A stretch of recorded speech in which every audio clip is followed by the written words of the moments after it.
Hi guys, तो आज जो है हम न्यूटन्स लॉ के प्रॉब्लम सॉल्व करेंगे जो पुराने जेई के प्रॉब्लम है।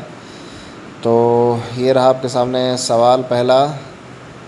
सबसे टॉप मोस्ट पॉइंट पे, a ship of mass 3 × 10⁻⁷ kg initially at rest is pulled by a force of 5 × 10⁴ newton through a distance of 3 metre,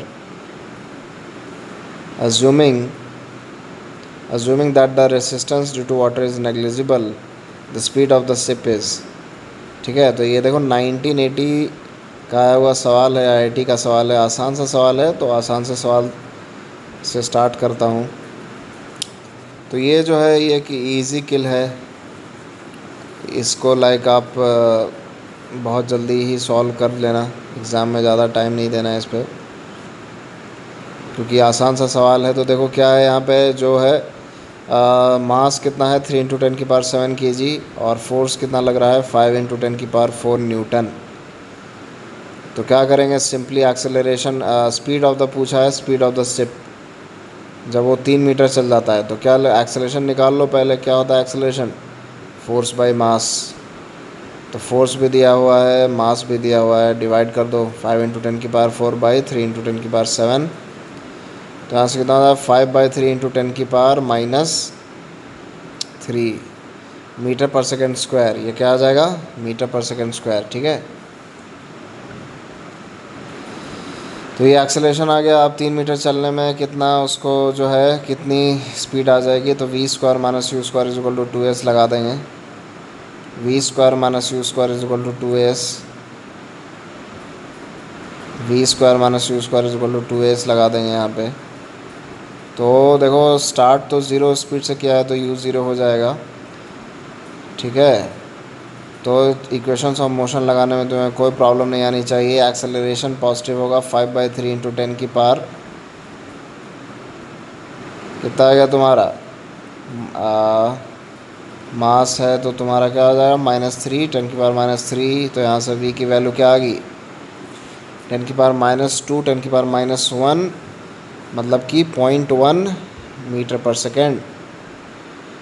0.1 metre पर सेकेंड। तो पहला सवाल जो है जेई का हमने सॉल्व कर लिया है। दिस वाज एन इजी किल। तो ऐसे सवाल को आपको एग्ज़ाम में गलत नहीं करना है, ठीक है, और बहुत कम टाइम में भी बनाना है। ठीक है, तो इस तरीके से हमारे पास आंसर आ गया। कौन सा ऑप्शन हो जाएगा, सी ऑप्शन हो जाएगा। ठीक है, ऑलराइट। तो यहाँ पे हमने इसको समझ लिया है। आसान प्रॉब्लम था तो कोई डाउट नहीं होना चाहिए। तुम्हारे सामने सॉल्व कर रहा हूँ। प्रेफरेबल होगा कि तुम भी मेरे साथ साथ सॉल्व करो, साथ में प्रैक्टिस हो जाएगा। और भी सेशन आते रहेंगे न्यूटन्स लॉ पे, और भी सेशन लूँगा मैं कंस्ट्रेंट पे, स्प्रिंग वाले प्रॉब्लम्स करेंगे, फिर रोटेशन चालू करूँगा। तो काफ़ी डिटेल में लेक्चर आने वाले हैं। काइनेमेटिक्स की थियरी चालू करूँगा, है कि नहीं। तो कल जो है मैं काइनेमेटिक्स की थियरी डालूँगा, तो स्टे ट्यून्ड। ये आपके सामने जो दूसरा प्रॉब्लम है इसको पढ़ लो, ये भी अच्छा प्रॉब्लम है, जेई का आया हुआ प्रॉब्लम।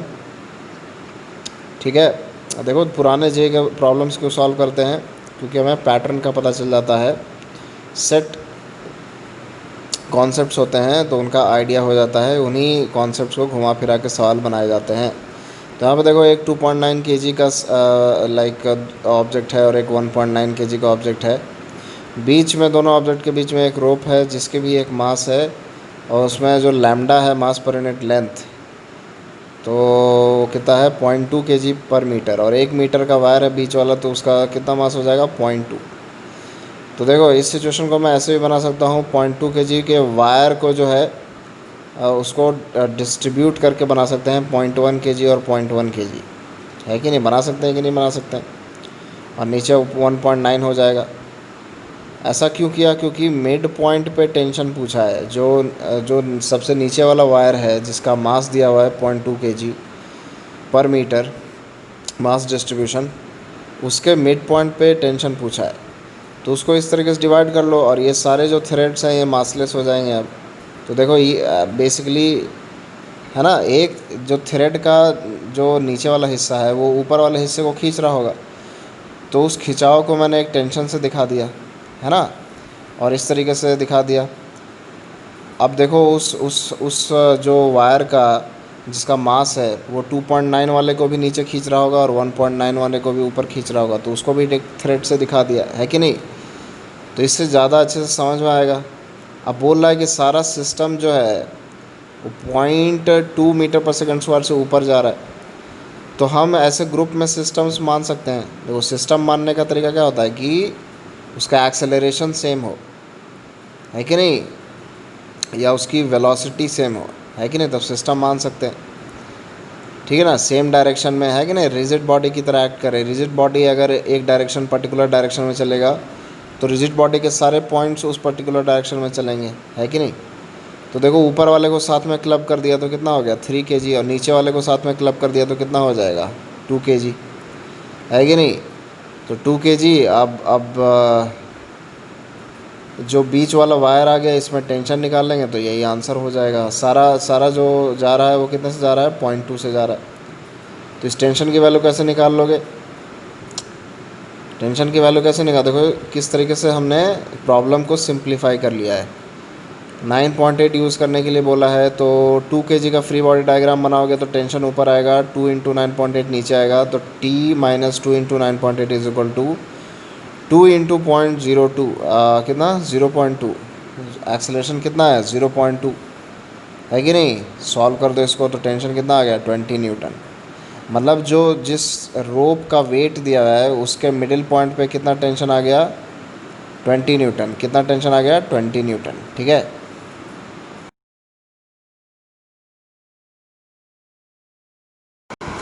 अब जो है ऊपर वाले रोप में जो वेटलेस है उसका उसके मिड पॉइंट पे टेंशन निकालना है।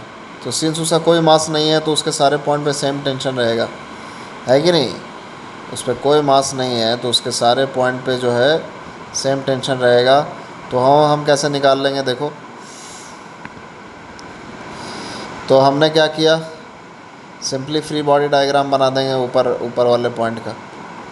तो क्या हो गया, जो 3 kg आया है उसका हमने क्या कर दिया, फ्री बॉडी डायग्राम बना दिया। तो सबसे ऊपर वाले वायर में टेंशन T1 होगा, तो T1 माइनस ऑफ 30, और एक T से वो 3 kg नीचे भी खींच रहा है तो 20 भी हो जाएगा, है कि नहीं। तो -20 इज इक्वल टू, अब 3 ऊपर जा रहा है 0.2 एक्सेलरेशन से, तो 3 इंटू 0.2 लिख देंगे, ठीक है। तो यहाँ से क्या हो जाएगा, T1 की वैल्यू क्या आ जाएगी, ऐड कर देंगे तो 50 न्यूटन आ जाएगा। दोनों को क्लब करके भी देख सकते हैं कि सिंस दोनों का एक्सेलरेशन सेम है तो एक सिस्टम की तरह मान सकते हैं। दोनों का मास कितना हो गया 30 प्लस कितना हो गया, लाइक 3 + 2 कितना हो जाएगा 5, है ना। अगर आप 9.8 यूज़ करोगे तो यहाँ तो मैंने 10 यूज़ कर लिया है,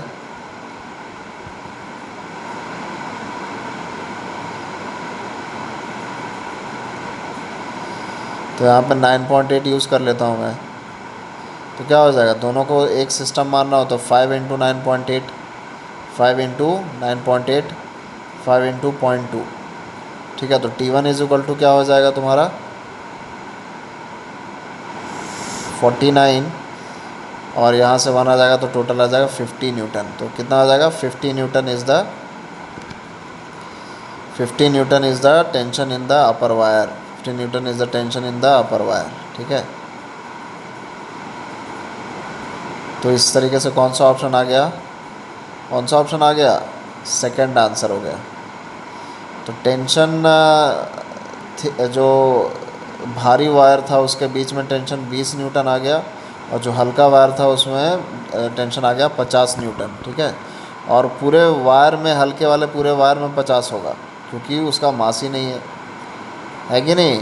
आइडियल स्ट्रिंग में यही बोलते हैं ना, सारा टेंशन हर पॉइंट पे सेम होता है, ठीक है। इस तरीके से सवाल को सॉल्व कर लिया। अभी आप सामने नेक्स्ट सवाल है, ये देखो। तो सारे जेई में आए हुए सवाल, ये 1989 में आया हुआ है, 1989 में आया हुआ सवाल ये। तो देखो ये जो है, अब ये एक ऐसा रॉड है जिसका मास m है, लेंथ l है, मास m है, लेंथ l है, और ये F1 और F2 से खींच रहा है, और y, ठीक है, y जो है राइट वाले एंड से एक पर्टिकुलर डिस्टेंस पे एक सेक्शन लिया हुआ है, उस सेक्शन पे टेंशन की वैल्यू पूछ रहा है, उस सेक्शन पे टेंशन की वैल्यू पूछ रहा है। तो ये रिजिड बॉडी है, तो ऑब्वियसली F1 जो है ग्रेटर दैन F2 है, मतलब कि ये F1 की तरफ जाएगा। तो एक्सेलरेशन कितना हो जाएगा, F1 minus F F2 by M, कितना हो जाएगा, F1 minus of F2 by m, capital M acceleration हो जाएगा पूरे रिजिड बॉडी का, है कि नहीं। एक रिजिड बॉडी को एक पॉइंट मास मान सकते हैं, concentrated at the centre of mass, तो उस पर सारे फोर्सेस उस पर दिखा सकते हैं, क्योंकि सेंटर मास भी वही एक्सेलरेशन से चल रहा है जो पूरा रिजिड बॉडी चलेगा, है कि नहीं। तो एक पॉइंट मास मान सकते हैं। और F1 और F2 दो डिफरेंट फोर्सेस लग रहे हैं, तो क्या हो जाएगा, एक्सेलरेशन क्या हो जाएगा। पहले तो मास पर यूनिट लेंथ डिफाइन कर दिया, lambda is equal to m by l, lambda is equal to m by l, mass per unit length दिखा दिया। अब यहाँ पे देख लो, तो जो y वाला सेक्शन है उसका मास कितना होगा, तो m by l into y हो जाएगा। और जो दूसरा M2 सेक्शन है, तो दो डिफरेंट मासेस से बना हुआ मान सकते हो उसको, तो m by l into y हो जाएगा। M2 सेक्शन क्या है, M2 सेक्शन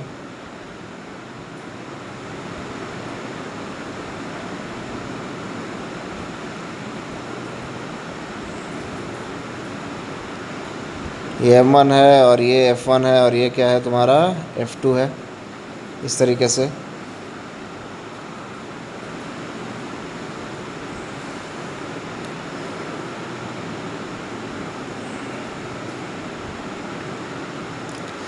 तो M2 सेक्शन क्या हो जाएगा तुम्हारा, M2 सेक्शन का मास क्या हो जाएगा, capital M minus M y by l, capital M minus M y by l. तो यहाँ से क्या हो जाएगा, M कॉमन हो जाएगा, L minus y by l, L minus y by l, तो ये M2 आ जाएगा।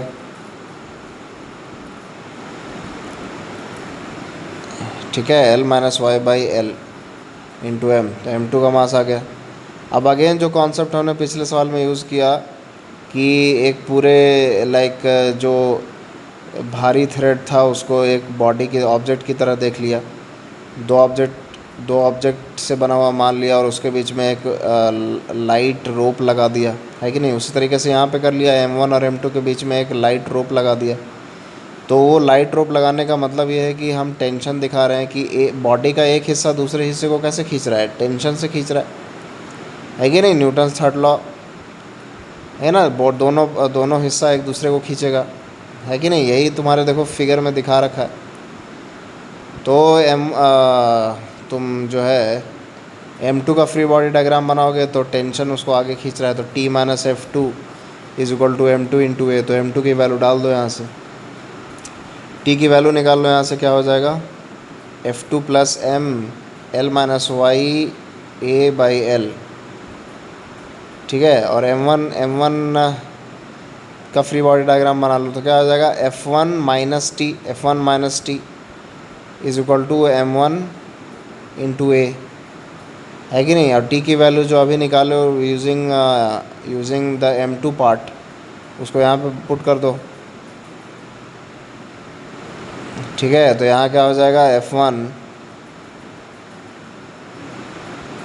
माइनस टी, यहाँ क्या हो जाएगा, F2, T की वैल्यू डाल देंगे तो F minus of F2 minus of M L minus y a by capital L is equal to क्या आ जाएगा, M1A,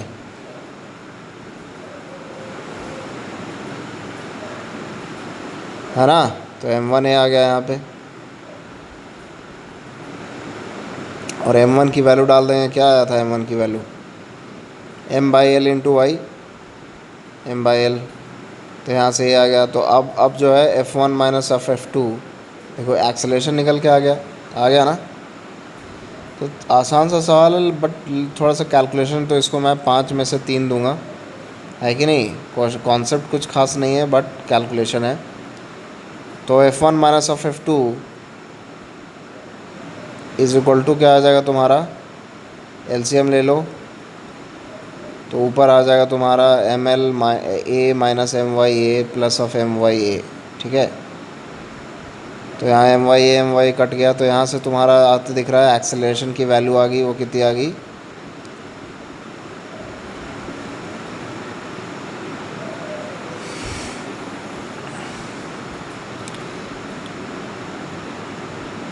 F1 minus of F2 by M.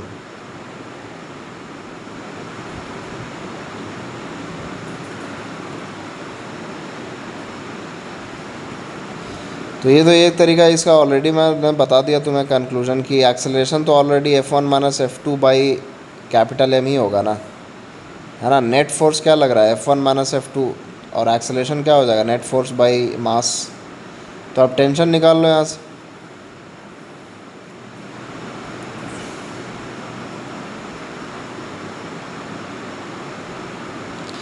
तो टेंशन की वैल्यू क्या आ गया, एक्सेलरेशन तुम्हारे पास आ ही गया, उसमें पुट कर देंगे वैल्यू, किसी भी एक वैल्यू में पुट कर। टेंशन की वैल्यू तुम्हें निकल के आई हुई थी, पहले एक ही क्वेश्चन था। एक्सेलरेशन का वैल्यू पुट कर दो उसमें, F1 minus F2 by m, capital M. Capital M cancel हो जाएगा, तुम्हारा क्या आ जाएगा, F2 प्लस ऑफ, ऊपर जो ब्रैकेट में उसको खोल दो मल्टीप्लाई करके, तो F1 l minus y by capital l, तो F2 प्लस मल्टीप्लाई कर दो यहाँ पे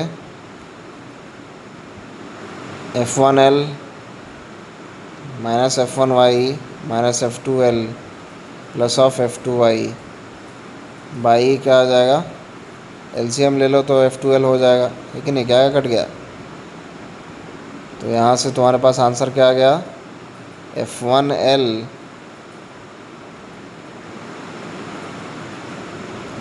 एल को एडजस्ट कर दो तो F1, और यहाँ से क्या आ जाएगा, F2 y minus F1 y, तो वाई कॉमन ले लो तो F2 minus F1 by l, तो ये आंसर आ गया तुम्हारा। ठीक है, तो कायदे से एक्सेलरेशन भी निकाला, कायदे से टेंशन भी निकाला, इसका एक शॉर्टकट भी है कि नहीं। तो शॉर्टकट डायरेक्ट एक्सेलरेशन लिख सकते थे, तो नेट फोर्स क्या हो जाएगा, F1 माइनस F2 ही हो जाएगा ना। और इंटरनल फोर्सेस क्या होता है, वो तो काउंट नहीं होते हैं इंटरनल, है कि नहीं, एक्शन रिएक्शन पेयर बन रहे हैं। तो नेट फोर्स जो है सिस्टम पे, वो तो बाहर से जो उस पर फोर्स लग रहा है वही है, तो F1 माइनस F2 बाई क्या हो जाता है एम, एक्सेलरेशन, वही करके दिखा रहा हूँ यहाँ पे, डायरेक्ट तुम लिख सकते थे।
देखो यहाँ पे भी डायरेक्ट डायरेक्ट अब एक्सेलरेशन निकालने की ज़रूरत नहीं पड़ी, निकाल के भी दिखा दिया है, बिल्कुल बेसिक प्रोसेस करके भी दिखा दिया, बट डायरेक्ट तुम कर सकते हो।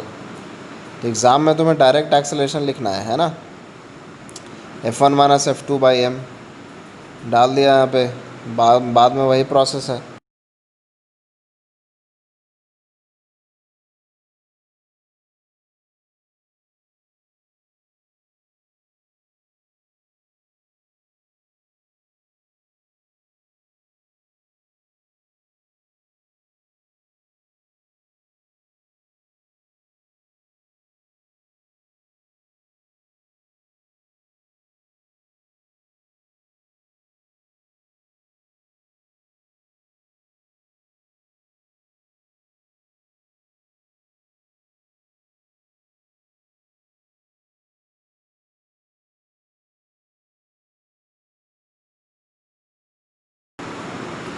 तो इस तरीके से देखो सेम आंसर आ गया तुम्हारे पास।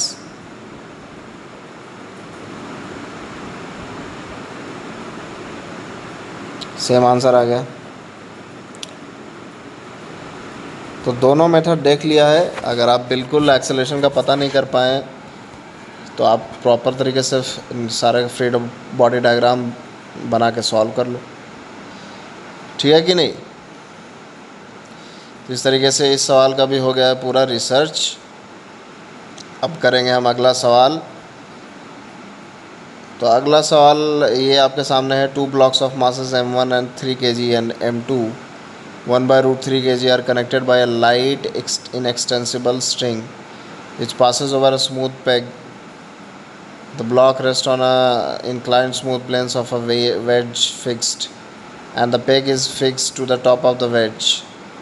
The planes of the wedge supporting m1 and m2 are inclined at 30 degree and 60 degree respectively with the horizontal.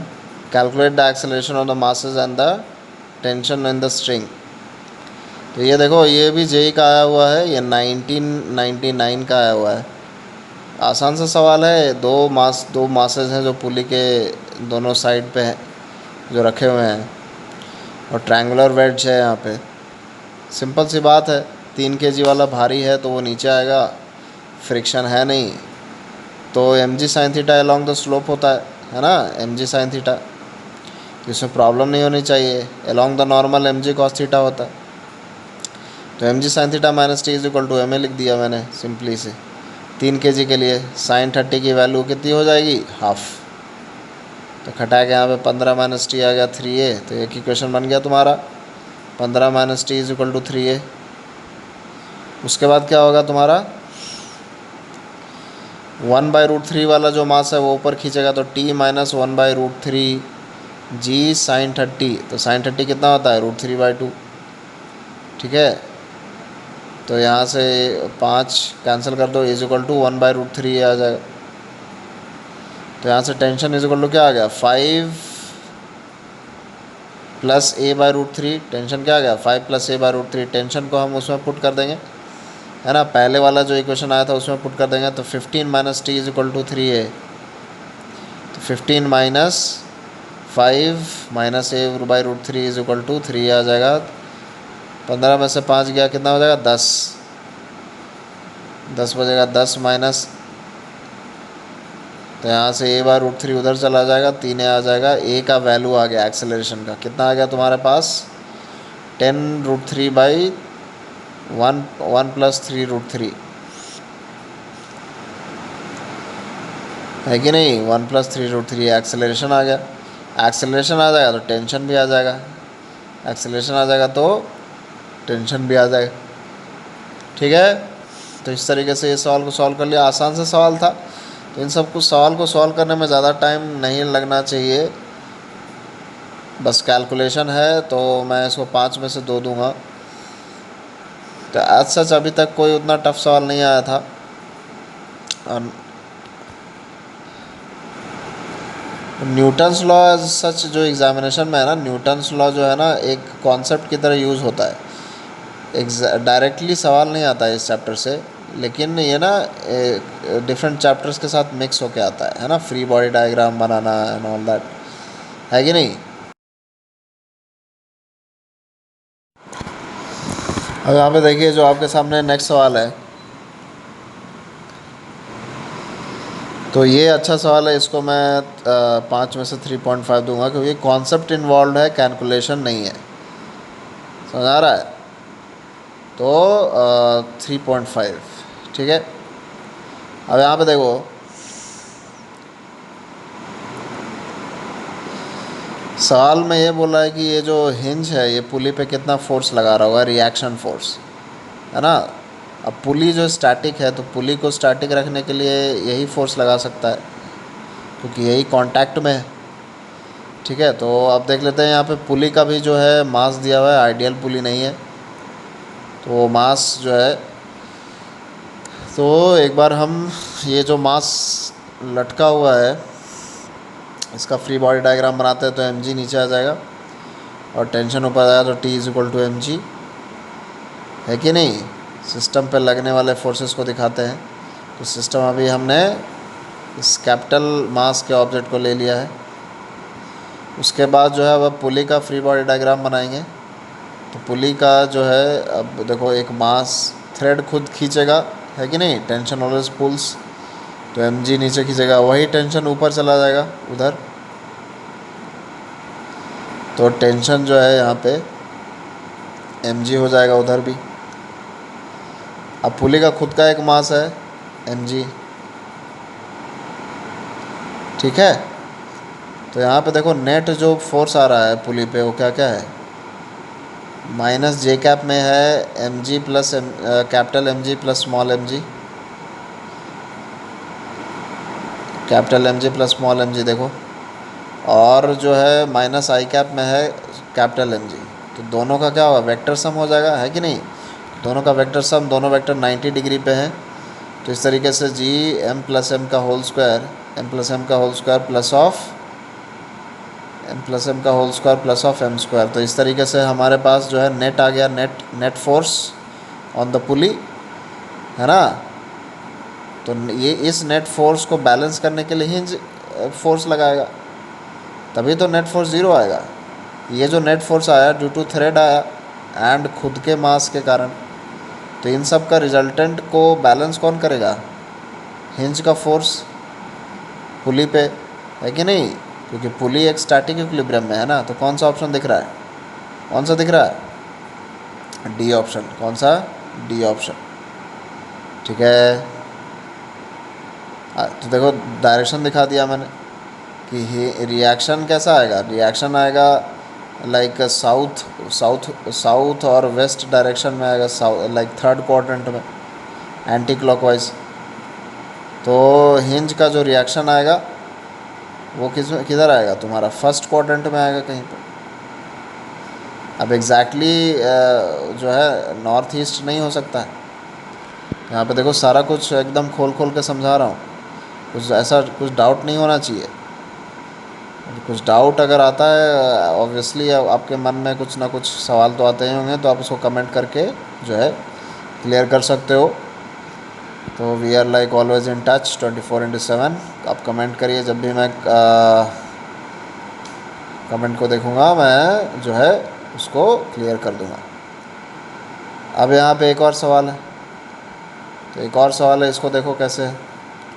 तो ये भी फ्री बॉडी डायग्राम बेस्ड सवाल है, कोई टफ सवाल तो है नहीं। तो इसको मैं 5 में से जो है इसको लाइक 2.5 ही दूंगा।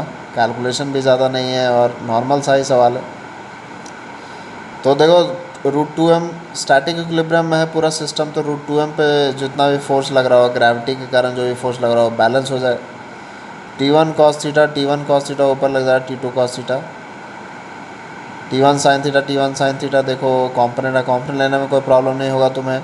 तो T1 का जो वर्टिकल कॉम्पोनेंट हो जाएगा वो T1 cos थीटा आ जाएगा, जो हॉरिजॉन्टल कॉम्पोनेंट हो जाएगा T1 sin थीटा हो जाएगा। उधर T2 का vertical component T2 cos theta और horizontal T2 sin theta. T1 sin theta T2 sin theta दोनों इक्वल एंड ऑपोजिट वेक्टर होंगे, तो क्या हो जाएगा, T1 = T2।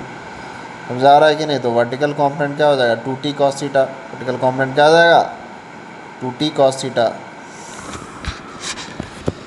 वर्टिकल कॉम्पोनेंट क्या आ जाएगा, 2t cos थीटा ऊपर की तरफ, = जो हो जाएगा वेट ऑफ द बॉडी हो जाएगा। तो कितना हो जाएगा, √2mg। तो 2t cos थीटा = √2mg।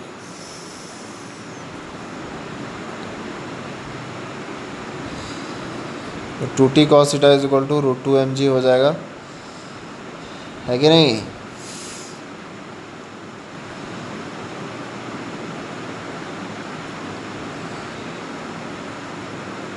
तो √2mg हो जाएगा, यहाँ से mg कैंसिल हो जाएगा।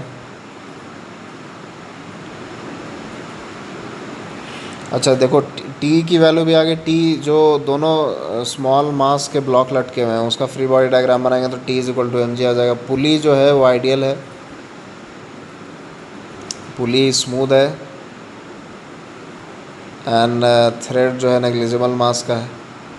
तो जब पुली स्मूथ होता है तो टेंशन दोनों साइड t लिख सकते हैं। तो यहाँ से क्या आ गया आंसर, t = mg लिख दिया तो 45 डिग्री आंसर आ गया। आसान सा सवाल, आसान सा सवाल।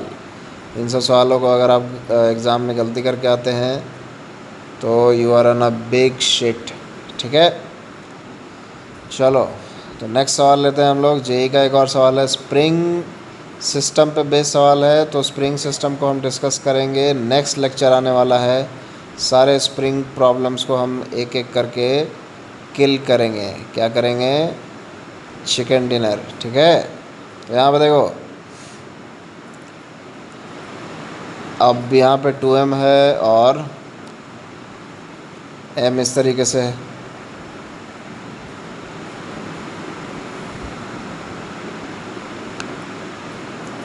तो अब देखो यहाँ पे इक्विलिब्रियम सिस्टम में, स्प्रिंग सिस्टम में तुम्हें क्या करना है, एक एक काटने से पहले का सिचुएशन होता है, काटने के बाद। तो काटने से पहले का सारा सिचुएशन, सारा स्प्रिंग का कितना फोर्स है, थ्रेड में कितना टेंशन है, सब निकाल लो। तो काटने के बाद स्प्रिंग का जो भी फोर्स है वो वही रहता है कुछ क्षणों के लिए, कुछ पल के लिए, क्योंकि स्प्रिंग इनर्शियाटिक होता है। क्या होता है? इनर्शियाटिक। उसको चेंज होने में थोड़ा टाइम लगेगा। के एक्स होता है ना, where x is what, x is the elongation और द लाइक कंप्रेशन, है ना। तो इलोंगेशन और कम होने में या ज़्यादा होने में क्या होता है, वो टाइम लेता है। तो इसके लिए क्या बोलते हैं कि स्प्रिंग इज़ इनर्शियाटिक। तो इसी कॉन्सेप्ट को यूज़ करके हम बना देंगे। तो सबसे पहले इक्विलिब्रियम का कंडीशन हमने सॉल्व कर लिया। तो इक्विलिब्रियम में क्या था, देखो 2m का जो है फ्री बॉडी डायग्राम बनाया, तो उस पर टेंशन नीचे लग रहा था, 2mg भी नीचे लग रहा था। तो t + 2mg is equal to ऊपर से kx लग रहा था। ठीक है, और फिर m का फ्री बॉडी डायग्राम बनाया तो t is equal to mg हो जाएगा, है कि नहीं। तो t डाल दिया उसमें mg के, तो kx is equal to 3mg आ गया। अब जैसे ही तुमने थ्रेड काट दिया, तो स्प्रिंग मैंने बोला कि वो इनर्शियाटिक है, तो स्प्रिंग में 3mg रह जाएगा, kx रह जाएगा, है कि नहीं। समझे कि नहीं। तो ऊपर रह जाएगा। तो देखो, तो अब जो है 3mg ऊपर खींच रहा है और ग्रेविटी से 2mg नीचे लग रहा है, ग्रेविटी से 2mg नीचे लग रहा है। तो नेट फोर्स कितना बच गया, थ्रेड तो कट ही चुका है, तो नेट फोर्स कितना बच गया, mg बच गया। और मास कितना है, 2m है। नेट फोर्स कितना बच गया, देखो तुम्हारे सामने mg बच गया।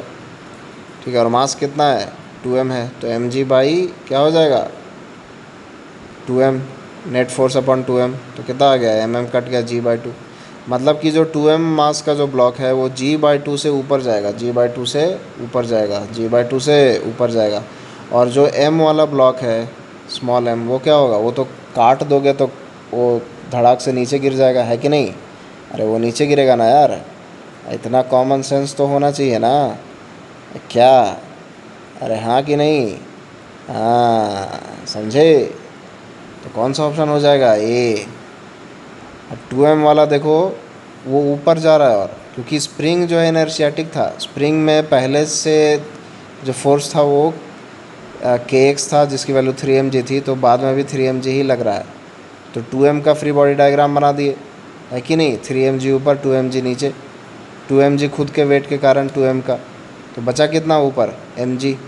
एक्सेलरेशन कितना हो गया, mg/2m, तो कितना हो गया, कितना हो गया, g/2। कितना हो गया, g/2। ठीक है, ऊपर की तरफ। ठीक है, तो इस तरीके से हमने इस प्रॉब्लम को कर लिया है सॉल्व।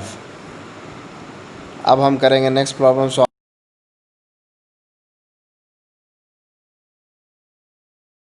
तो नेक्स्ट प्रॉब्लम आपके सामने आ चुका है आपके स्क्रीन पे।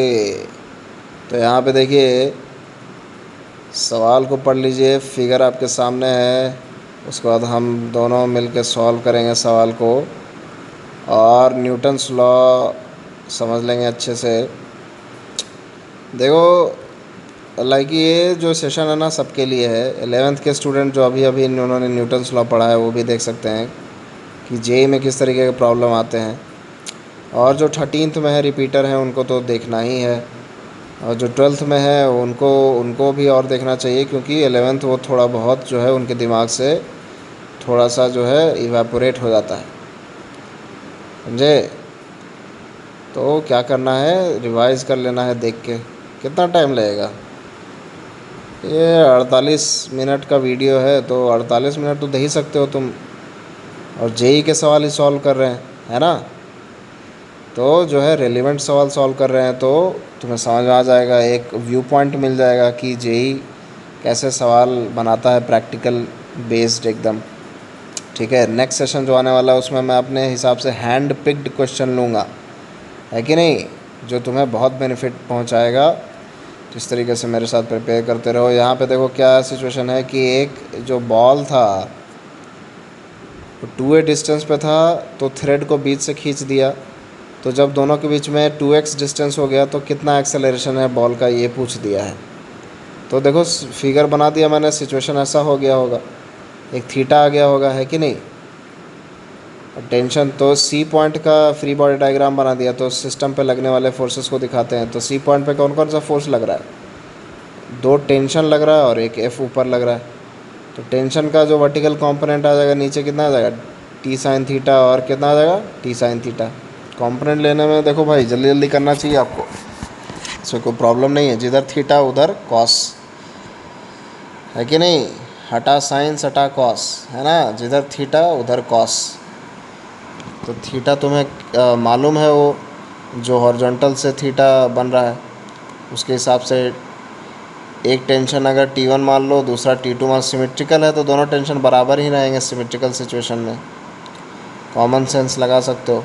तो T1 is equal to T2 हो जाएगा।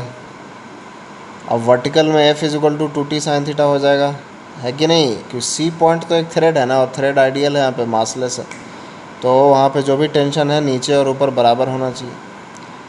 एक्सेलरेशन से चल रहा होगा ये, इसमें कोई दो मत नहीं है। सी जो पॉइंट है वो एक्सेलरेट हो रहा होगा ऊपर, बट टेंशन बराबर है क्योंकि मास नहीं है ना। F minus 2t sine theta is equal to M A लिखोगे तो m 0 है, तो f is equal to 2t sine theta आ जाएगा। तो उस इक्वेशन को यूज़ करके t की वैल्यू क्या आ गई, f/2 साइन थीटा, क्या आ गई, f/2 साइन थीटा। अब जो है तुम एक जो मास है दोनों, उसमें से किसी एक का फ्री बॉडी डायग्राम बना लो। तो यहाँ पे मैंने राइट वाले मास का फ्री बॉडी डायग्राम बना लिया है, तो t जो है ऊपर है कि नहीं। इस तरीके से देखो, t थीटा एंगल पे हॉरिजॉन्टल से, तो क्या आ जाएगा, t cos theta is equal to, है कि नहीं। एक्सेलरेट वो किधर कर रहा होगा, एक्सेलरेट वो एक्स एक्सिस में कर रहा होगा, तो t cos theta is equal to M a, और ए सी सी उसका एक्सेलरेशन मान लिया, तो दूसरे वाले बॉल का भी एक्सेलरेशन ए सी सी ही होगा, बट ऑपोजिट डायरेक्शन में। ठीक है, तो यहाँ से देखो tan थीटा लिख लो, तो tan थीटा क्या होगा तुम्हारा, परपेंडिकुलर अपन बेस, तो बेस मालूम है x है, हाइपोटेनस मालूम है a है, तो परपेंडिकुलर क्या हो जाएगा, √a² माइनस x²। बेस क्या हो जाएगा, x हो जाएगा, तो p/b √a² माइनस x²/x। ठीक, तो यहाँ से मुझे cot थीटा की ज़रूरत थी, तो cot थीटा क्या हो जाएगा, x/√a² plus x², a² minus x², है कि नहीं। देखो बेसिक मैथमेटिक्स आप रिवाइज कर लें। तो यहाँ से देखो cot थीटा के जगह पे रख दिए, क्या हो जाएगा, f/2m into x/√a² minus x², x/√a² minus x²। तो इस तरीके से एक्सेलरेशन ऑफ द बॉल्स निकल के आ गए हैं, और दोनों बॉल का एक्सेलरेशन क्या होगा, इक्वल एंड ऑपोजिट। देखो तुम इमेजिन करो, ऊपर तुम खींचोगे वायर को, तो दोनों बॉल क्या होंगे, एक दूसरे के पास आएंगे, है कि नहीं। तो 2a से एक पर्टिकुलर लेंथ पे आ जाएंगे 2x पे, और उस समय दोनों का एक्सेलरेशन पूछ दिया है, the magnitude of acceleration when separation between them becomes 2x। तो इस तरीके से कौन सा ऑप्शन हो गया, बी। कौन सा ऑप्शन हो गया, बी, है ना। तो इस सवाल को भी हमने कर दिया है सॉल्व फटाक से, बिल्कुल ही किल कर दिया इसको। तो इस क्वेश्चन को मैं 5 में से 4 दूंगा, ठीक है, 5 में से, क्योंकि कैलकुलेशन भी है और तुम्हारा कॉन्सेप्ट भी है। ठीक है, तो ऐसे सवाल में आप फंसने के चांस हैं। तो अगर आप फंस गए, 1 मिनट से ज़्यादा टाइम लग रहा है, 1.5 मिनट से, तो इसको मार्क करो और जो है नेक्स्ट सवाल की तरफ बढ़ो। ठीक है, नेक्स्ट सवाल की तरफ बढ़ो, and then after you solve couple of questions, easy ones, because the paper always contains some easy questions like direct जिसका आंसर आता है एक लाइन में। तो after solving all those, search for the easy ones easy praise, kill them and then again go for the marked questions जो तुमने mark करके रखा है।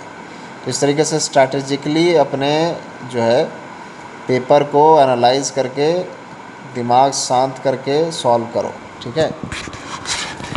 This is also a practice to keep your brain focused and calm. तो यहाँ पे एक आपके सामने लाइक एक और सवाल आ गया है, तो इसको देखो। ये सवाल को मैं रेटिंग दूंगा 5 में से 5। कैलकुलेशन भी है और कॉन्सेप्ट बहुत तगड़ा है, ठीक है। तो क्या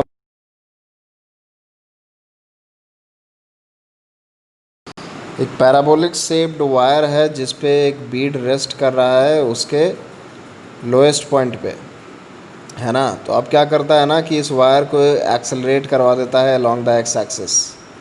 वायर का जो इक्वेशन दिया है y इज इक्वल टू के एक्स स्क्वायर, वो दिया हुआ है तुम्हारा y इज इक्वल टू के एक्स स्क्वायर, ठीक है।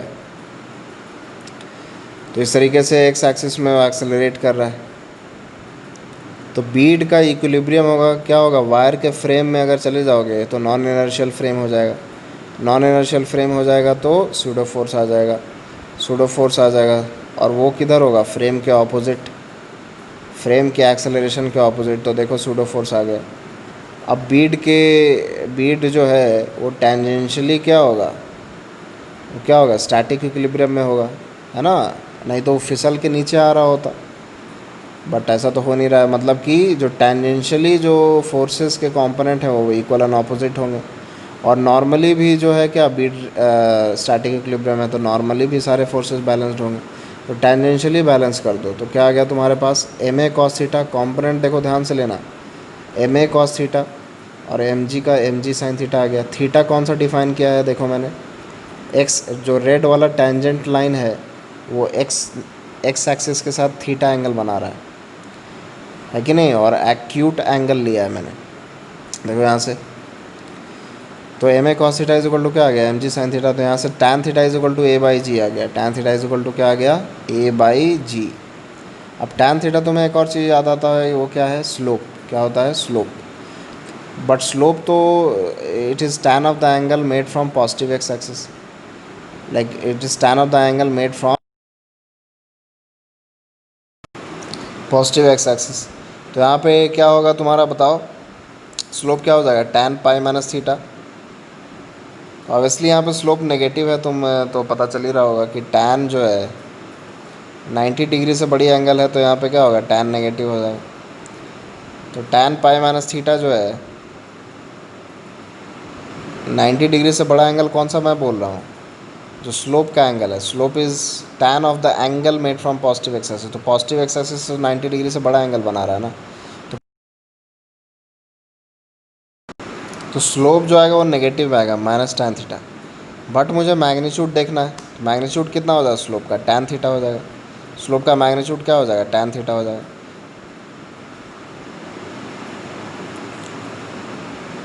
ठीक है। और टैन थीटा किसके बराबर है, ए वाई जी। और स्लोप क्या लिख सकते हो, d y by d x लिख सकते हो, याद आ रहा है, d y by d x लिख सकते हो, है कि नहीं। Tan theta is equal to a by g के बराबर आ गया। और टैन थीटा इज स्लोप को क्या लिख सकते हो, d y by d x लिख सकते हो। तो d y by d x यहाँ से कर दो, ग्राफ जो दिया हुआ है, जो एक पैराबोला का इक्वेशन दिया हुआ है उसमें d y by d x कर दो तो क्या आ जाएगा, 2kx आ जाएगा। क्या आ जाएगा, 2kx, ठीक है। तो यहाँ से a by g is equal to 2kx। तो x का क्या कोऑर्डिनेट आ गया, x का कोऑर्डिनेट क्या आ गया, a बाई 2kg। क्या आ गया, a बाई 2kg या 2gk, a बाई 2gk, ठीक है। तो x कोऑर्डिनेट ये आ गया तुम्हारा, समझ में आ रहा है। तो स्लोप निकाल लिया हमने जो है इक्विलिब्रियम कंडीशन से, स्टैटिक इक्विलिब्रियम कंडीशन से। स्लोप की वैल्यू निकाल ली, टैन थीटा की वैल्यू निकाल ली, which is d y by d x, है कि नहीं। And d y by d x is base, हमने क्या कर दिया, पैराबोला के इक्वेशन को डिफरेंशिएट करके d y by d x निकाल लिया। तो उससे एक्स कोऑर्डिनेट भी निकाल लिया और तुम्हारे सामने वाई कोऑर्डिनेट भी निकाल लिया। तो तुमसे क्या पूछ रहा है, ये एक्स कोऑर्डिनेट पूछ रहा है कि वाई एक्सिस से कितना दूर है। तो क्या वैल्यू आ जाएगा, कौन सा ऑप्शन आ जाएगा बताओ।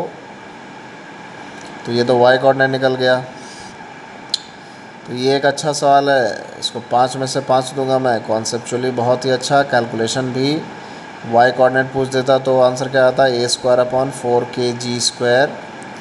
ठीक है, लेकिन तुमसे पूछा है कि the distance of the new equilibrium position of the bead where the bead can stay at rest with respect to the wire from the y axis. तो क्या आ जाएगा, x y axis from the y axis.